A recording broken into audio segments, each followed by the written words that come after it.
আমরা যে পাত্রের ছবি দিয়েছিলাম ড্যানি ঘোষ, তো একজন আমাদেরকে কমেন্ট করেছিল পাত্রীটাকে, এই যে আমার কিসমিস পাত্রী, আমার তারকা। বাবা শোনো, তোমার জন্য যে পাত্রের ছবি সবাইকে দেওয়া হয়েছে, সবাই তোমাকে দেখতে চেয়েছে, তাই আমি তোমার ছবি দেখাচ্ছি। আমার সুন্দরী বেটি। হ্যাঁ বাবা শোনো, আমার একটু কথা শোনো।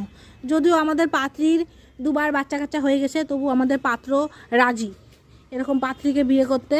যদিও আমাদের অনলাইন হবে সব, তাই না বেটা? কারণ ওই কাটোয়া থেকে তো পাত্র এত দূরে আসবে না বাবা, মাসে একটু দূরের প্রস্তাব দিয়েছে, সেই কারণে সবাই আমার পাত্র দেখো, সরি পাত্রী দেখো। পাত্র তো কালকে দেখা হয়েছে।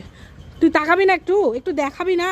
এই ভিডিওটা করলে ড্যানি দেখতে পাবা বাবা তোমাকে। কত ভালো বাচ্চা ড্যানি, মালা পরে বসে থাকে, আর তুই যেটা করে দিই একটাও করে